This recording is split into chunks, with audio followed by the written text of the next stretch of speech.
वात, पित्त और कफ, ये 3 दोष जो हम कहते हैं आयुर्वेद में, ये बहुत ही महत्वपूर्ण है आयुर्वेद को जानने के लिए, समझने के लिए, और आप घर बैठे बैठे आयुर्वेद को जान सकें, पढ़ सकें, समझ सकें, इसके लिए हम इसकी बात कर रहे हैं। यदि हम शास्त्र की बात करें, जैसे आज हम पित्त की बात करने वाले हैं, तो यदि हम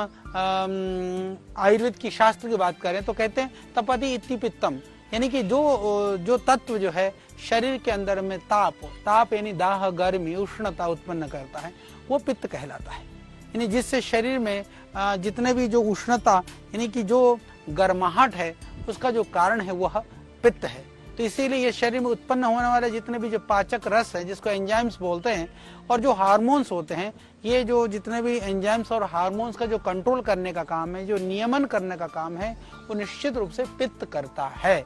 और दूसरी बात यदि मैं कहूँ कि हम जो कुछ भी खाते पीते हैं या श्वास के रूप में जो वात का जो ग्रहण करते हैं, परंतु उसको ले जा करके जैसे हमारे शरीर के तत्व जो दोष हैं, धातु हैं, रस, रक्त, मांस, मेद, अस्थि, मज्जा, शुक्र, ये सारे दोषों को ले जा करके मल, मूत्र, पसीना आदि के रूप में जो परिणित करने का जो काम है, यानी कि जो द्रव्य लिया उस द्रव्य को दूसरे स्वरूप में परिवर्तन करने का जो काम है, वह पित्त करता है।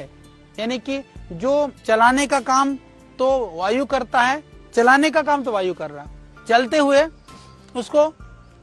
बदलने का काम यानी उसके स्वरूप का परिवर्तन का काम वह पित्त करता है। तो वैसे पित्त और अग्नि दोनों फिर भी भिन्न भिन्न तत्व है, क्योंकि पाचन करने का काम अग्नि करता है, फिर भी शरीर में अग्नि का जो प्रतिनिधित्व है वो पित्त करता है। आप इसको समझिए कि ये भी अग्नि की तरह से ही शरीर के तापमान को बनाए रखता है, भोजन को पचाने में सहयोग करता है,